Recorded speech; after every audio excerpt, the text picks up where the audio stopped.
হলো স্থানীয় পানি উন্নয়ন বোর্ড মাঠে এই কমিটিটাকে আপনারা কিভাবে দেখছেন, বৈধ না অবৈধ? অবৈধ। এই ব্যাখ্যাটা হচ্ছে আমাদের সংবিধানের বিশেষ গ ধারায় লেখা আছে যে শ্রমিকদের সাধারণ শ্রমিকদের তলবি সভায় ডাকতে হলে সাধারণ শ্রমিকদের 1/3 সদস্যদেরকে মানে স্বাক্ষরিত আমাদের সভাপতি সাধারণ সম্পাদক বরাবরে তারা দরখাস্ত করবে।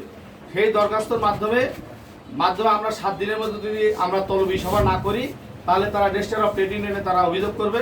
তাদের রেজিস্টার অফ ট্রেডের প্রতিনিধি এবং আমাদের নিয়ম যেটা আছে, ধারাবাহিকতা নিয়ম আছে, বাংলাদেশ সড়ক পরিবহন শ্রমিক ফেডারেশনের প্রতিনিধি থেকে একটি বিশেষ সাধারণ সভা বা তলবি সভা করতে পারত।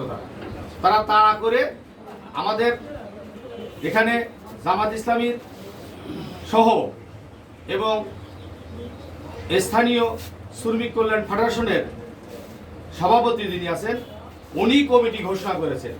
আসলে একটি রাজনৈতিক সংগঠন কোনোদিন বাংলাদেশ সড়ক পরিবহন শ্রমিক ফেডারেশনের অন্তর্ভুক্ত গাইবান্ধা জেলা বাস বাইক শ্রমিক ইউনিয়নের কমিটি ও রাজনৈতিক সংগঠন ঘোষণা করতে পারে না।